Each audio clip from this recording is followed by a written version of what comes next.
నమ్ముతా ఉంటా. ఒక చిన్నోడు పుట్టినరోజు కాళ్ళ నాన్న నీకేం కావాలరా అంటే ఒక కుక్క పిల్ల కావాలి డాడీ అన్నట్ట. సరే పదరా అని చెప్పి ఈ కుక్కలు అమ్మే షాపుకి పోయాడు. కుక్క పిల్లలు అమ్మే షాపుకి. అన్ని చిన్న చిన్న కుక్క పిల్లలు ముద్దు ముద్దుకు బుజ్జి బుజ్జిగా ఉన్నాయి, భలే ఉన్నాయి కుక్క పిల్లలు. ఆ షాపులో తీసుకెళ్ళి కోరుకో, నువ్వు ఏది కోరుకుంటే నీకు ఇప్పిస్తే, ఈరోజు నీ బర్త్డే గిఫ్ట్గా ఇప్పిస్తారా కోరుకో అన్నట్టు. తండ్రి ఒక పక్క వెతుకుతున్నాడు, మంచి మంచి కుక్క పిల్లలను చూస్తా. కొడుకు ఒక పక్క వెతుకుతున్నాడు. వెతికి వెతికి వెతికి వెతికి వాడు పోయి ఒక దగ్గర బోన్లో కాళ్ళు రెండు విరిగిన స్థితిలో, కదలలేని స్థితిలో పడున్న ఒక కుక్క పిల్లను కోరుకున్నాడు. దాన్ని తీసుకొచ్చాడు. డాడీ నాకు ఇది ఇప్పించవా అన్నాడు.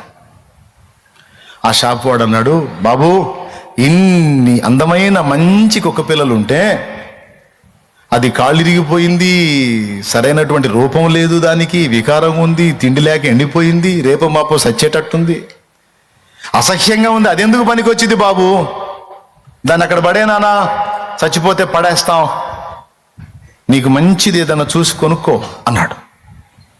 ఆహా నాకు ఇదే కావాలన్నాడు. వాళ్ళ నాన్నకు ఆశ్చర్యం వేసింది. అరే ఇన్ని మంచిగా ఉంటే, నేను ఇన్ని చూస్తా ఉంటే నువ్వు పోయి ఏంట్రా దాన్ని తీసుకొచ్చుకున్నావు, నువ్వు తెలివిగల్లోడు అనుకున్నాను, నువ్వు ఇంత పిచ్చోడు అనుకోలేదు నేను అంటే. లేదు డాడీ నాకు ఇదే కావాలన్నాడు. మంకు పట్టుబట్టాడు. చేసేది లేక ఎంత ఇవ్వాలి అంటే, ఎంత సార్ ఎంతో కొంత ఇచ్చేయండి సార్, అసలు ఏమి ఇవ్వైనా పర్లేదు, ఏదో మీకు తోచినంత ఇచ్చేయండి, తీసుకెళ్ళండి, దేవుని సచ్చేది అది అన్నాడు. ఏదో ధర చెప్పాడు, ఇచ్చేశాడు. బయటకు వచ్చాడు. ఏరా ఇంత పిచ్చోడివి నువ్వు, కాళిరిగిపోయింది, బక్క చిక్కింది, కురూపిగా ఉన్నది, రేపు మాపు చచ్చే స్థితిలో ఉంది, దాన్ని కోరుకున్నావేరా, దాన్ని కోరుకున్నావే, మంచి చాలా ఉన్నాయి కదా అవి కోరుకోవచ్చుగా అంటే. అప్పుడు ఆ చిన్నాడు అన్నాడు, డాడీ నా హృదయం నీకు అర్థం కాలేదు డాడీ, మంచిగా ఉన్నవి మంచివైనవి ఎవరైనా కొనుక్కుపోతారు, కానీ దీన్ని చూసినప్పుడు ఎవరు ఇష్టపడరు, మరి దాన్ని ఎవరు తీసుకుంటారు డాడీ, నేను కూడా దాన్ని తీసుకోకపోతే దానికి దిక్కేవారు డాడీ, అందుకే నేను దాన్ని కోరుకున్నాను డాడీ అన్నట్టు. హృదయంగా కొడుకు మాట్లాడిన మాటలు తండ్రికి ఆశ్చర్యాన్ని కలిగించాయి. అబ్బా నేనే తప్పుగా అర్థం చేసుకున్నాను, నిజమే, నా బిడ్డది ఎంత మంచి హృదయం, బాగున్న వాటిని ఎవడైనా కొనుక్కొని పోతాడు, కానీ దాని జోలికి ఎవడు పోడు కదా, ఎవడు కోరుకొనిది అందరూ అసహించుకున్నది నా బిడ్డ తీసుకున్నాడు, ఇది నా బిడ్డ హృదయంలోని గొప్పతనం అని తండ్రి సంతోషంతో మురిసిపోయాడు.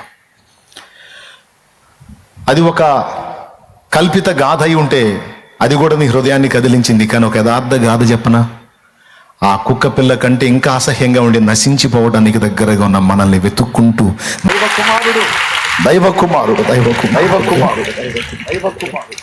ఏం చెప్పాడు తెలుసా, నశించిన దాన్ని వెదకి రక్షించడానికి వచ్చాను నేను అన్నాడు. ఎవరికి పనికి రాక, ఎవరికి ఇష్టం లేక, ఎవరికి కొరగాక, అందరూ అసహించుకుని త్రోసివేసిన వారిని నేను వెతుక్కుంటూ వచ్చాను, వారి కోసమే వచ్చాను అన్నాడు. అది నా యేసయ్య మనసు. ప్రైజ్ ది లార్డ్, హల్లెలూయా. అయితే చిన్నోడు ఏం చేశాడో తెలుసా, దాన్ని ఇంటికి తీసుకెళ్ళి దానికి ఇంజక్షన్ చేయించాడు. ఆడేం చేశాడంటే కాళ్ళు పట్టకపోతే విరిగిపోయిన వదిలేశాడు. ఇక అది రోజు తిండి మానేసి జబ్బుతో బక్క చిక్కిపోయింది. ఈ చిన్నోడు ఇంటికి తీసుకెళ్ళి దానికి ట్రీట్మెంట్ ఇచ్చాడు.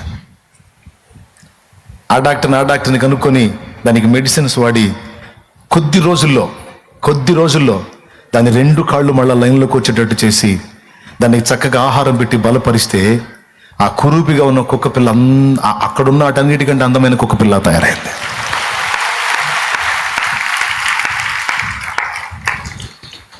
కొన్ని నెలల తర్వాత అదే కుక్క పిల్లని తీసుకెళ్ళాడు షాప్కి. ఆ షాప్ వాడు మర్చిపోయాడు ఈ చిన్నోడిని, ఆ కుక్క పిల్లని కూడా మర్చిపోయాడు, అది చచ్చి ఉంటుంది అనుకున్నాడు, ఈ పిల్లాడిని మర్చిపోయాడు. చక్కగా రెడీ చేసుకుని అదే షాప్కి ఆ కుక్క పిల్లని తీసుకెళ్తే, బ్రదర్ బాబు ఎంతకు అమ్ముతావు దీన్ని, ఎంత ఖరీదైనా పెడతాను, ఇంత అందమైన కుక్క పిల్ల నాకు అమ్ముతావా అన్నాడు షాప్ వాడు. నచ్చిందా మీకు, చాలా అద్భుతంగా ఉంది, ఎంత ఖరీదు, నేను అమ్మలే కానీ ఇంతకీ కుక్క పిల్ల తెలుసా మీకు అన్నాడు. తెలీదు బాబు, నేను ఇదే చూడండి. లేదు సార్ మీ దగ్గర కొనుక్కుపోయాను నేను అన్నాడు. నా దగ్గర కొనుక్కుపోయా, ఇలాంటివి నేను అమ్మలేదే అన్నాడు. లేదండి కొన్ని నెలల క్రితం ఓ చిన్నోడు తండ్రితో బర్త్డే రోజు వచ్చాడు, కాళ్ళు విరిగిపోయిన కుక్క పిల్లని కొనుక్కుపోయాడు. ఆడు పిచ్చోడు కాదు సార్, నేనే అంటే ఇదే ఆ కుక్క పిల్ల.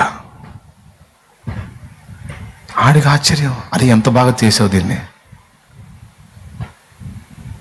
ఈరోజు అలాంటి స్థితిలో ఉన్న మనల్ని చేతబట్టాడు యేసయ్య. చావుకు సమీపమై చచ్చిన స్థితికి వెళ్ళిపోతున్నటువంటి అసహ్యమైనటువంటి కుక్కల వంటి మనల్ని చేతబట్టాడు. చేతబట్టి ఇప్పుడు ఎందుకు రెడీ చేస్తున్నాడు తెలుసా? సింహాసనములో ఆయన పక్కన కూర్చోబెట్టుకోవడానికి రెడీ చేస్తున్నాడు మనల్ని.